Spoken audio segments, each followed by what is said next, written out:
Welcome to another Warhammer 40k Dad magnetization tutorial. This time a dark Eldar Razorwing Jetfighter. I really like this model, but it does take a lot of magnets to get it done. I apologize, it's a little bit dusty. I had it down under my table and I was working on a new terrain table. This takes a total of 39 magnets, 34 1/16 by 1/32 inch magnets, the ones here for the missiles. Then you need 4 of the 1/8 by 1/16 inch magnets, and then you're going to need 3 really of your choice magnets, probably a 3/16 by 1/8 or a 3/16 by 1/16 if you can find it magnet to hold some of the weapons in place. Alright, so let's go ahead and get started with first the missiles. Now I have one here still on the sprue. I don't know how well it's going to focus, but you can see at the bottom of this here, right here, you've got these little slots that take your little missile carriers. What you're going to have to do is clip these little bottom pieces off of the missile carriers here, and that's where you're going to glue your magnets on. Okay, so see if I can pull this off of here. So what you've got is, keep this focused in the light, here's that little missile carrier, and what you see is I pulled them off and you've got the magnet right there. So 2 magnets, and then on each missile, and remember you've got 4, 8, 12 missiles. You're going to put in the matching slot where there was a little peg hole. You're just going to put the magnets on top of that. You can also see this if I can find the bottom of a missile.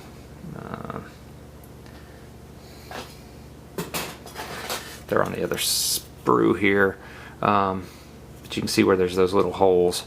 You're just going to put your magnets there because those match up where the holes are on the... Actually, I didn't check and see if those were in focus, but you can see there are little holes in the bottom of that, and that's where you're going to put the magnets so they match up. And this takes a lot of magnets, you know, 2 per missile plus 2 for each there. So 12 is 24 plus another 8 is 32, and then they just pop on there. If there's specific missiles you know you're never going to use, you can cut yourself a lot of magnets that way. Alright, the next step is a pretty easy step here. Now these I like the dark lances, but sometimes the disintegrator cannons are pretty fun. So what you do, first thing you do is take the clip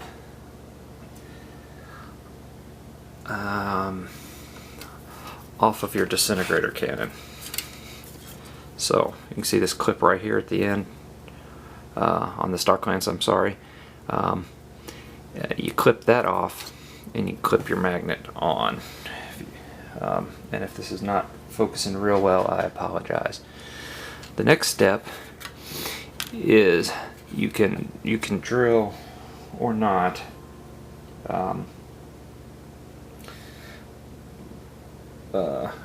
a magnet right down into the hole here. Let me see if I can adjust my light here a little so make that a little easier to see. I probably just screwed that completely up. Anyway, so you put that in there and then just make sure they match up. And that's pretty easy, and then you just do it for all of your different models, or your different weapons here. Okay.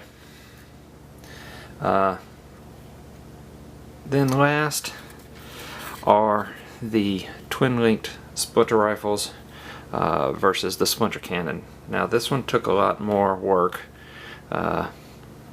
so let me pull these out. The first step is, and I did this after it was built, which was, you know, probably would have been better to do it before it was built. So I just put in a magnet right down in here, if you can see. Okay, And I apologize, I'm having a hard time seeing on my camera this morning. Now,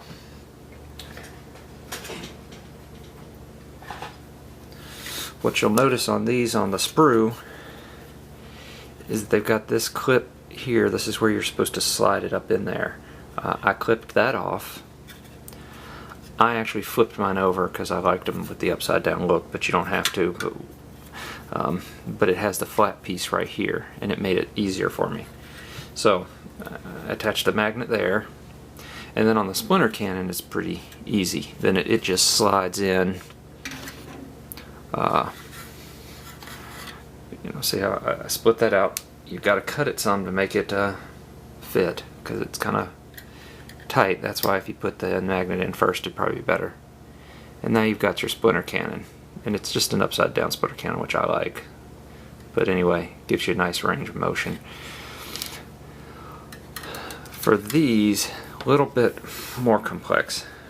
And let me see if I can get this to focus a little better, because this is a little harder. There we go. What I had to do was I split the top just like I did with the other,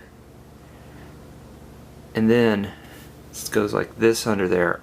You have to cut those two sides right there so that they fit together and will fit into the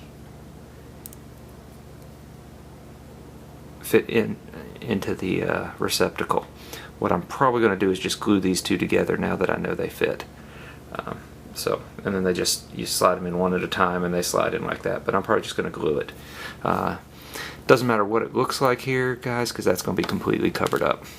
I'm not real worried about those because I almost never take the twin link splinter rifles.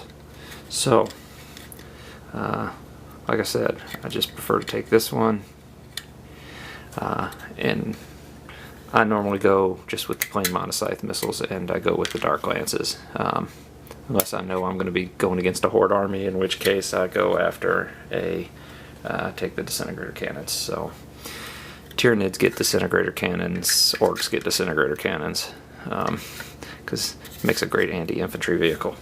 Alright, and so that is a really fast how you magnetize a Razorwing jet fighter. So until next time, this is the Warhammer Dad signing off. Thanks, and keep watching. There should be some more later, and maybe I'm about halfway done painting my Dark Eldar army, and maybe I'll put something up about that.